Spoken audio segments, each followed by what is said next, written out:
سلام فنوى ار تي في ኣብ ምክትታል ትርከቡ ክቡራትን ክቡራን ከመይተምሲው ለምረብዕ 14 ታህሳስ ምሸት ዝተላለወ ዜናታት ውሽጥን ወጻእን እንሆ ዜና ዘቕርበልኩም ለዋም ተኽለይ ክትከታተሉና ብኽብሪ እንዳዓደምኩ ድማ ከም ትልሙድ ኣርእስተ ዜና ከቀድም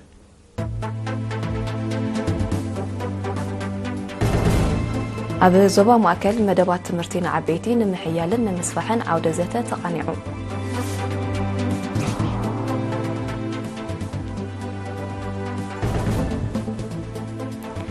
ማእከል ሙያዊ ስልጠናት ሰራሕተኛታት ባዛዕ ብዝተፈላለዩ ሙያታት ዝሰልጠኑ 150 ሰራሕተኛታት ኣመሪቑ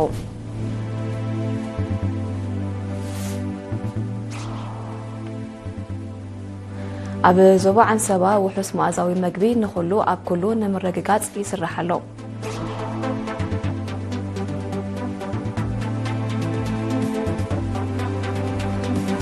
ማሊ ቡርኪና ፋሶን ኒጀርን ወተሃደራውን ጸጥታውን ዝምድና ንምድፋዕ ከም ዝሰርሓ ገሊጸን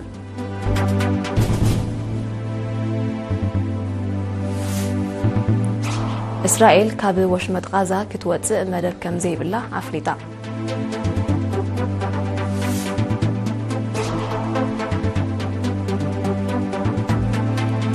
ህንዲ ኣቐዲማ ካብ ዝወንጨፈተን ዝኸበደት ሳተላይት ብዓወት ከም ዝወንጨፈት ሓቢራ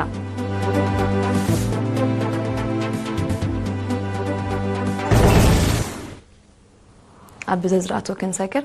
ኣብ ዞባ ማእከል መደባት ትምህርቲ ንዓበይቲ ንምሕያልን ንምስፋሕን ክልተ መዓልታት ዝቐጸለ ዓውደ ዘተ ተቃኒዑ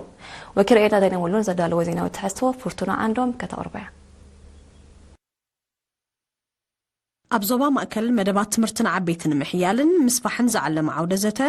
ብ23-24 ታሕሳስ ኣብ ኣስማራ ተቃኒዑ ኣብ ተሓለፍቲ ምምሕዳር ዞባን ንኡስ ዞባታትን ከምኡውን ናይ ስራሕ መሻርክቲ ዝተሳተፉ ዓውደ ዘተ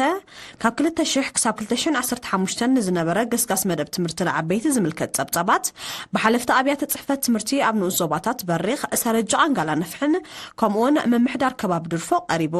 ጸብጻብ ገስጋስ መደባት ትምህርቲ ንዓበይቲ ብደረጃ ዞባ ዘቐረበ መምህር ጊላዝ ግበርህ ድማ ብመሰረት ኣብ 2008 ብሚኒስትሪ ትምህርቲ ዝተኻየደ መጽናዕቲ መጠን ምጥፋእ መሃይምነት ኣብ ዞባ ማእከል ልዕሊ 87 ሚእታዊት ከም ዝነበረ ካብ 2009 ክሳብ 2015 ብዝተኻየደ መስርሕ መምሃርን ምጽፋፍን ድማ እቲ መጠን ናብ ልዕሊ 95 ሚእታዊት ክብ ከም ዝበለ ገሊጹ ሓላፍ ጨንፈር ትምህርቲ ዞባ ማእከል መምህር በላይ ሃብ ተጋብር ኣብ ዘስምዖ ቃል መሃይምነት ዘጥፍኡ ዜጋታት ንኸጥፉ መሃይምነት ዘጥፍኡ ድማ ብምሸታዊ ትምህርቲ ከም ዝቕጽሉ ንምግባር ተራ ኣማሕደርቲ ክዓዝዝ ኣዘኻኺሩ ኣብ ሚኒስትሪ ትምህርቲ ሓላፍ ጨንፈር ምምዕባልን ምውጣንን ካሪኩለም ትምህርቲ ንዓበይቲ ኣቶ ትካቡ ኣይሙድ ድማ ቀንዲ ዕላማ ናይቲ ዓውደ ዘተ ህልው ኩነታትን ኣተሓሕዛን መደባት ትምህርቲ ንዓበይቲ ንምርዳእ ብዝሓየለ ድርኺት ብውህደት ንስራሕ ንምብጋስ ትምህርቲ ንዓበይቲ ምስ ኣገዳስነቱ ዝዳረገ ኣተሓሕዛን ግቡእ ቆላሕታ ንኽረክብ ከምኡውን ቀዳምነታት ብምልላይ ናይ 5 ዓመት ውጥን ስራሕ ብምድላው ንትግባርኡ ብዝሓሸ ኣገባብ ንምስራሕ ምዃኑ ኣብሪሁ ዋና ዳይሬክተር ክፍሊ ትምህርቲ ንዓበይትን ሜድያን ኣቶ ገብረዝ ግድማን ብወገኑ መምርሒታት ትምህርቲ ንዓበይቲ ንምምሕያሽ ንዝቐረበ ርእይቶ ብምምስጋን ኣብ መደባት ትምህርቲ ንዓበይቲ ሞያዊ ስልጠናታትን ትምህርቲ ቋንቋ እንግሊዝን ንምትእትታው ከም ዝስርሓሉ ኣፍሊጡ ማእከል ሙያዊ ስልጠናት ናሕታት ባዛዕ መብል 10 ግዚኡ ብዓውድታት ኤሌክትሮኒክስ ኤሌክትሪሲቲ ቴክኖሎጂ ኮምፒውተር ጽርበት ሓጺንን ዕንጨይትን ኮምፒውተር ኔትወርኪንግ ከምኡውን ስርዓተ መዘሓሓልን መወዓዓይን ስልጠኖም 150 ሰራሕተኛታት ብ23 ታሕሳስ ኣመሪቑ ኣብ ስነ ስርዓት ምክትል ዳይሬክተር ቲ ማእከል ኢንጂነር ኣኽሊሉ ኣስመሮም ኣብ ዘስምዑ ቃል እቲ ማእከል ካብ ዝተፈላለየ ከባቢታት ሃገርና ንዝመጹ ሰራሕተኛታት ተቐቢሉ ሙያዊ ስልጠና ከም ዝህብ ብምግላጽ ሰልጠንቲ ነቲ ዕድል ብግቡእ ክጥቀምሉን ፍልጠቶም ምስ መዓልታዊ ንጥፈታቶም ብምልፋን ብዕቱብ ክነጥፍሉን ኣዘኻኺሩ ወኪል ተመረቕቲ ብግዳ ኣብ ርእሰቲ ብክልሲ ሓሳብን ግብራውን ስራሕን ዘቐሰሙ ትምህርቲ ሕድሕዳዊ ተመክሮ ክድልቡ ከም ዝኽኣሉ ብምሕባር ምስጋና ኣቕሪባ ኣማሓዳሪት ዞባ ሰሜናዊ ቀይሕ ባሕሪ ወይዘሮ ኣስመረት ኣብርሃ ኣብ ዝሃበቶ መዛዘ መቃል ሙያዊ ዓቕሚ ሰራሕተኛታት ንምብራኽ ዝግበር ጻዕሪ ኣፍራይነት ክብ ንምባል ኣብ ዝካየድ ዕማም ኣስተዋጽኦ ከም ዘለዎ ብምጥቃስ ሰልጠንቲ ነዚ ተረዲኦም ኣበርክቶኦም ክዕዝዙ ጸዊዓ ኣብ መወዳእታ ንሰልጠንቲ ወረቐት ምስክር ኣብ ትምህርቶም ጸብለል ንዝበሉ ድማ ሽልማት ክዕደል እንከሎ ብሰልጠንቲ ዝፈረየ ስራሓት ንምርኢት ቀሪቡ ማእከል ሙያዊ ስልጠናት ሰራሕተኛታት ዝባጽዕ ኣብ ውሽጢ 10 ዙርያታት 32 ሚእታዊት ደቂ ኣንስትዮ ዝርከብኦም 617 ሰራሕተኛታት ብዝተፈላለየ ዓውድታት ሞያ ከም ዘመረቐ ሰነዳቱ የነጽር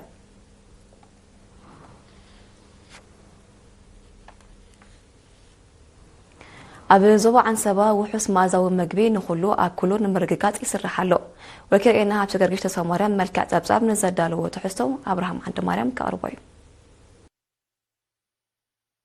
وحس معزاو مقبن نخلو أب كلو نمرقاتن زيغاتات ترباحتنا يتفتير زولو عدلات مقوارومن بزلع علي سرح كم زولو أب جنفر منستر حرشا زوبا عن سبا حلافة هابت انسسار دكتور تغلى مريم حيلة ميكائيل حبيروم من نبابرو حبرت سب عينت نمحياشن معزاو مقبي بدرجة سدرابيتات نمرقاتن أمر بحضرهن نهبن عطبا قلبو تواهيبو يسرح كم زولو بمتكاس بتغلى لاقل تميتن سوسان حدن شيح جاويت كم تعدلا شو منتشحين شوعات تميتن سمانان شوعاتن زمناون بهلاون قوفتات نهبي زوننو لعل 4 شحرستو الدما أساس 8 كيلوغرام فريات مع أركم زرخبو أرديوم نلمعت حملة مجبي انسساب بزملك الدماء دكتور تغلى مريم أبتو زوا قبل على 204 هكتار 209 شحن 527 كنتال كم ترخبه أو سطر زركب مدبر فلسة حملة مجبي انسسا دماء قاب زوا عن سبا حليفون خلق زباتات كم زكفا في الأفليتوم كنتات مجهجاتات حزاءات بعراين حرم حزاءاتنا بصبوق درجة 5 زركب بمحبار أبتشعاتن الزباتات بستقبل مصنعتي 485 شحن 612 كنتال ترف مهرتن 237 شحن 465 كنتال سعرن كم تأكد جليسوم بتوسخن ورحات جنبوتن سنن زقلقل مجبي انسسا أمنو زباتات أسمات حبرو حال حمل مالو حجازن عتكليزان كم تعدل حبيروم دكتور تغلى مريم موداتا محدار كبابي بيلتا نوزبا قلب نعسان حدن سدرابيتات 205 أتقال كم تعدلا تعنا أنساتات نموحاس أمنو زباتات حجاز أسمات حال حبرو حمل مالون كرنن لعلمية الشحكة بتتصرح مام فروماي أبتشعت نوزباتات دمال لعلى 363 شحت ألبقيع سرقوا الحي مسل كم تخطبه قليسوم أب نوزبا على صفنت أب مقادة مرتي زمسكن عبيت مزجب كمزلو حلافة عبيت مرتي نيت نوزبا ممر عمر حسن قليزو نيرينا بذهبوا حبرتا ممر عمر منقسي إيرترا زرقحة مسرتاوي حما حراقة قلوتن مبتح كقبرو بزقنح وفري زرقحة عبيت مرتي أب كل من محضرات كبابي كم التواصح بمتكاس لو معمد قصري عبيت مرتي بسلاسة ميتاويت كم زوسخة أرديوم ترى موالة هتانات أب متحز مسرتن مخصوص هجراوم كبرتاتن قليل كم زي كنا بمقلاص دما أبزع عملت المرتي سلاسان كتن حدثت بموسخ قصرة تكالات موالة هتاناتنا ب40 حدن كم زبالة أب أرحى رجالي حنتنا ماكلة درجات بيت المرتي كم اتخفتت كمون أب بيت المرتي مبعتا كلين درجات سوى إبراهيم حبيب توسخت ممهار كفلتاتن منبري ممهرانن كم تسرح أبريدو تصادفوا تمهارو بزملك دما زحلفه عمت دحرس تخايده وعلى بحثشا بعثتها مجتمعيتاويت كب كم زباله حبيرو ممر عمر اب موداتا ابز اوان ندقوم اب ماده تمرتي زي الاخوه لدكوا انت زي حلو وحدين يوم كلين درجه ابيت تمرتي سلازلو مقراس كم زقاطن بمتكاس نزين مفواس مخفات احضرت بيت تمرتي كقلاطف تصويعو أبن أوزبا قلعلو كان موالة هتانات كساب كل درجة استزرقحة سمان حتى نبت تمرتي كهلوان كلوا لو ما عملت شحش ومتن إسرائيل شن دك عن استيوزر كابوم حمش شحنا رواتيم تصان شو عتن تمهارو أنجيدا أجلوتي هبا كمزلوا سدات نايتن أوزبا ينتصر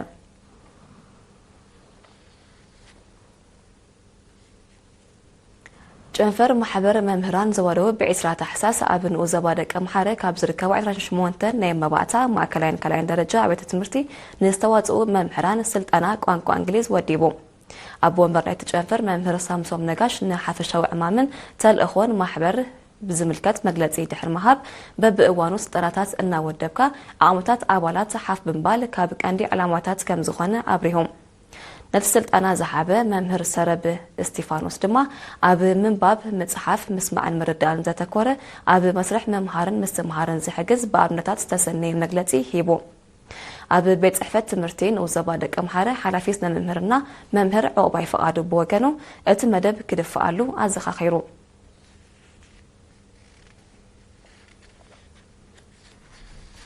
زينا مسواتي قريم تقرألاي كابتن مرحوي كالتا من سعاي بإحساس سنة حساس وبرستان شومونتن عمت أدميو بحمام تسويو أب شجعة 275 نفزواوي حالة حرنة إيرتراس تسلفت تقرألاي مرحوي أب وان حرنة وكالسي أب تواقعي سراويت كفل أطوارن ستاف إمدادن باستفلالية صفحتات مزنت دحنات من الدماء محضري هوسبتال عسب كمون أب ماكل هقراوي أقلوت حلافي لوجستيك بمخان نهزبون هقرون بتوفاينت زقلقلة حربنايو سوى كابتن مرحوي كالتا بعد حدارن أبوش دشة ولداتنيو سنة سرعات كبرو دما لو ربع 4 تحساس فرق معات الفرقان أب مع مكامة مع أبرح المتات أسمرة تفتيمو ሚኒስትሪ ምክልኻል መስዋዕቲ ገደም ተጋዳላይ ካፕተን መርሃዊ ቀለታ መንሳዓይ ዝተሰምዖ መሪር ሓዘን እናገለጸ ትድራቤቱ መቃልስቱን መሳርሕቱን ጽንዓት ይምነ ብራሰን ክርባንን ቀጽሉ ዝቐርብ ዜና ወጻኢ ንምክትታልኩም ደቂመ ብኸብሪ ይዕድም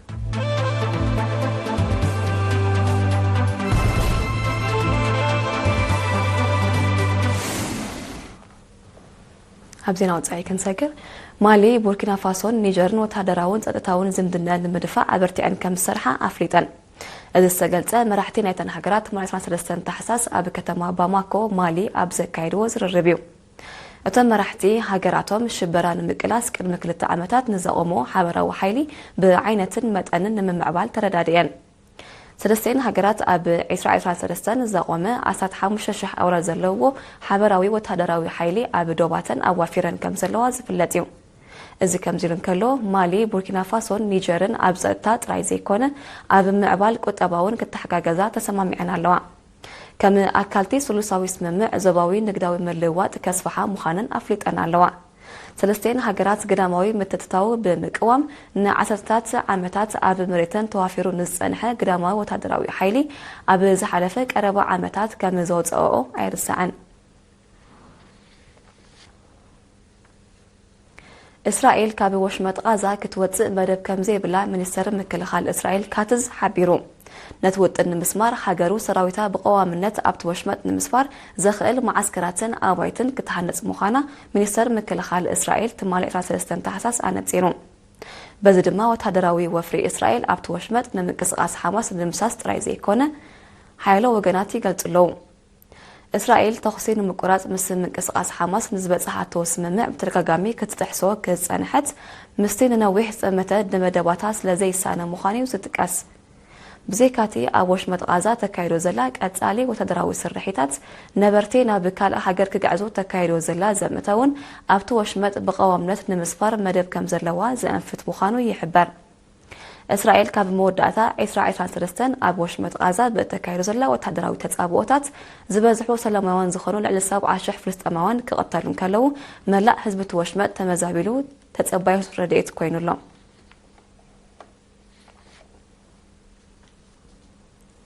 ህንዲ ኣቀዲማ ካብ ዝወንጨፈተን ዝኸበደ ሳተላይት ብዓወት ከም ዝወንጨፈት ሓቢራ እዛ ኣብ ምዕባል መራኸቢታት ከም እትነጥፍ ዝከዘገልጸት ሳተላይት ንጥፈታታ ኣብ ትሑት ጽፍሒ ህዋ ከም እተሰላስል ማእከል ምርምር ህንዲ ገሊጹ እቲ ተልእኾ ስርዓተ መራኸቢታት ህንዲ ኣብ ምንፋዕ ወታዊ ተራ ከም ዝህልዎ እቲ ማእከል ሓቢሩሎ ኣብ ጠፈራዊ ጽላት በተዛማሪ ወታዊ ገስጋስ ተመዝግብ ዘላ ህንዲ ኣብ ዝመጽእ ቀረባ ዓመታት ናይ ገዛ ርእሳ መደበር ጠፈር ክትድኩን መደብ ከም ዘለዋ ምግላጻ ይፍለጥ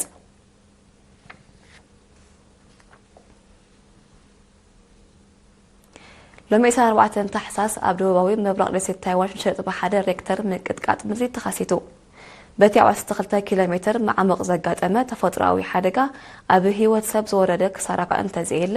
መጠናዊ ንዋታዊ ዕንወት ከም ዝሰዓበ ማዕከናት ዜና ኣቃሊሐን ድሕረ ምቅጥቃጣት ክስዕብ ተኽእሎ ስለዘሎ ነበርቲ ክጥንቀቑ ኪላታት ስነ ምድሪ ደሴት ታይዋን ሓቢሮም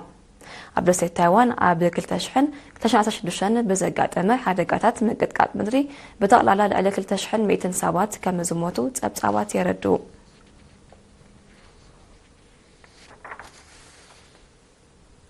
ሃገራዊ ባይቶ ቬኔዙዌላ 83 ታሕሳስ ኣብ ልዕሊ ሃገሩ ንዝካየድ ተግባራት ቅርሰናን መኸርዳንን ንዝምውሉ ዝድግፉ ዝሕግዙ ወይ ድማ ዝሳተፉ ሰባት ከቢድ መቕጻዕቲ ዘስዕብ እማመ ሕጊ ኣጽዲቑ እዚ ሕጊ ዝጸደቐ ኣሜሪካ ምስ ቬኔዙዌላ ምትእስሳር ዘለዎ ነዳዲ ዝጸዓና ክልተ መራኸብ ድሕሪ መሓዛዩ መሰረቲ ሓድሽ ሕጊ ኣብ ልዕሊ ንጥፈታት ንግዲ ቬኔዙዌላ ኣብ ዝካየድ ተጸባኢ ተግባራት በቀረባ ይኹን ብርሑቕ ንዝሳተፉ ካብ 15 ክሳብ 20 ዓመት ማእሰርቲ ክብየነሎም እዩ ኣባል ባይቶ ጁሴፔ ኣሌሳንድሮ ኣብ ዝሃቦ መግለጺ እቲ ሕጊ ድሕነት ቁጠባ ሃገር ንምውሓስን ደረጃ መነባብሮ ህዝቢ ከይዝረግ ንምክልኻልን ዝዓለመ ከም ዝኾነ ሓቢሩ ፕሬዝደንት ሃገራዊ ባይቶ ቬኔዙዌላ ጆርጅ ሮድሪገስ ብወገኑ እቲ እማመ ኣብ ወግዓዊ ጋዜጣ ምስ ዝተሓትመ ተግባራዊ ከም ዝኸውን ገሊጹ ኣሜሪካ ከም ኣካል ናይቲ ምስግጋር ዕጸፋርስ ንምግታእ ኣብ ባሕሪ ካሪብያን ተካይዶ ዘላ ወታደራዊ ወፍሪ ኣብ ውሽጢ 3 ሳምንታት ክልተ ናይ ነዳዲ መርከብ ቬኔዙዌላ ከም ዝሓዘት ዝፍለጥ እዩ يخون امبر منغسي فنزويلا نتسقمتي شفتنت بحري كبل بمتقاس كونينو والله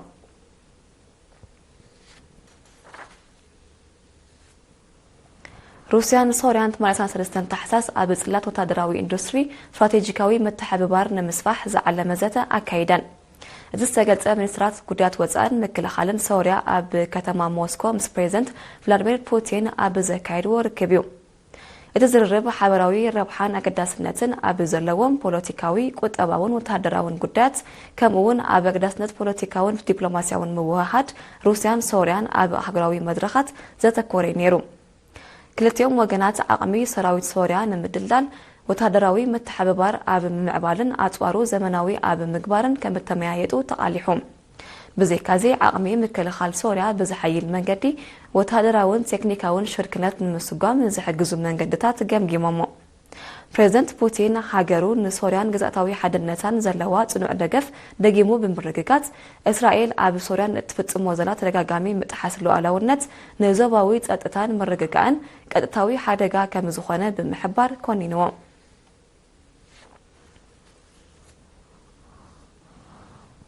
ሰራዊት ሩስያ 83 ተحساس ኣብ ልዕሊ ወታደራዊ ዒላማታትን تحت ቅርጺ ጸዓትን ዩክሬን ሰፊሕ መጥቃዕቲ ከም ዘካየደ ሓቢሩ እቲ መጥቃዕቲ መልሰ ግብሪ ናይቲ ብዩክሬን ኣብ ልዕሊ ሲቪላዊ ዒላማታት ሃገሩ ዝፍጸም ሽበራዊ መጥቃዕትታት ከም ዝኾነ ሚኒስትሪ ምክልኻል ሩስያ ሓቢሩ እቲ መጥቃዕቲ ናዊሕ ርሕቀት ብዝጓዓዛ ሰብ ኣልቦ ነፈርትን ልዕሊ ፍጥነት ድምጺ ብዝውንጨፍ ሚሳይልን ከም ተፈጸመን ዒላምኡ ብግቡእ ከም ዝወቕዐን እቲ ሚኒስትሪ ብተወሳኺ ኣፍሊጡ ሰበስልጣን ዩክሬን በወገኖም እቲ መጥቃዕቲ 1600 ሰብ ኣልቦ ነፈርትን በ10ታት ዝቁጸር ዝተፈላለዩ ዓይነታት ሚሳኤላትን ዘጠቃለለ ከም ዝነበረ ገሊጾም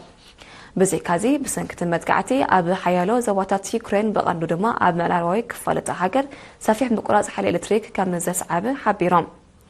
ሰራዊት ሩስያ ብዩክሬን ዝፍጸም ዝኾነ ይኹን መጥቃዕቲ ሰፊሕ መልሰ ግብሪ መሃብ ከም ዝቐጽልዩ ብተደጋጋሚ ዝሕበር ዘሎ እዚ ከምዚሉ እንከሎ ሰራዊት ዩክሬን ምስ ወታደራት ሩስያ ድሕሪ ዘካየዶ ከቢድ ውግእ ካብታ ኣብ ምብራቃዊ ዞባ ዶኔትስክ እትርከብ ከተማ ሲቨርስክ ከም ዘሰሓበ ገሊጹ ጠቅላሊ ስታፍ ዩክሬን ኣብ ዝሃቦ መግለጺ ወታደራት ሩስያ ንዘለዎም ናይ ሓይሊ ሰብን ኣጽዋርን ብልጫ ተጠቂሞም ኣብ ልዕሊ ሰራዊት ዩክሬን ልዑል ጸቕጢ ከም ዝገበሩ ብምሕባር ህይወት ወታደራት ዩክሬን ንምዕቃብ እቲ ናይ ምስሓብ ስጉምቲ ከም እትወስደ ኣፍሊጡ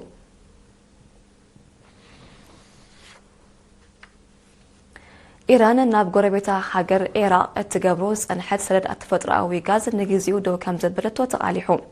እቲ ዝተገልጸ ኣብ ኢራን ተኸሲቱ ምስ ዘሎ ዝሑል ኩነታት ኣየር ጠለብ ተፈጥሮአዊ ጋዝ ብልዑል ናህሪ ከም ዝወሰኸ ኣብ ዝግለጸሉ ዘሎ እዋን እዩ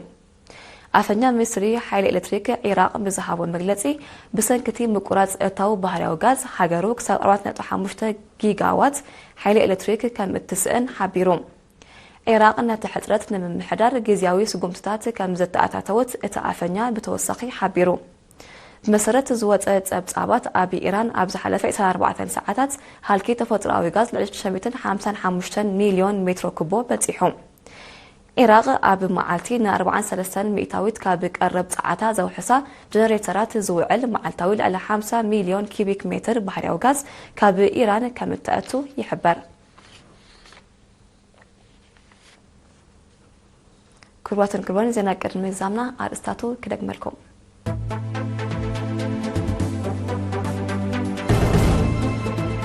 ابي زوبا ماكل مدبات تمرتين عبيتي نمحيالن نمسبحن او دزته تقانيعون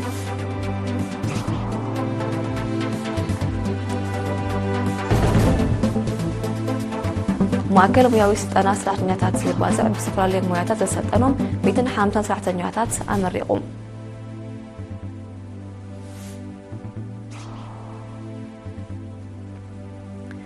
ኣብ ዞባ ዓንሰባ ውሑስ ማእዛዊ መግቢ ንኹሉ ኣብ ኩሉ ንምርግጋጽ ይስራሕ ኣሎ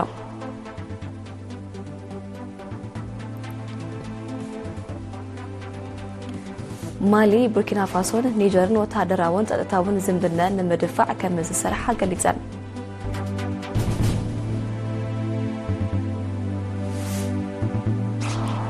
እስራኤል ካብ ወሽመጥ ጋዛ ክትወጽእ መደብ ከም ዘይብላ ኣፍሊጣ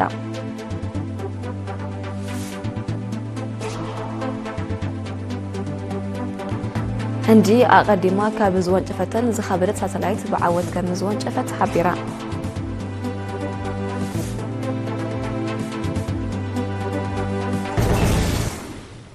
ننكتل في المسكن مصرف مدوات إير تي في كحركمي بوجناجن برخليتي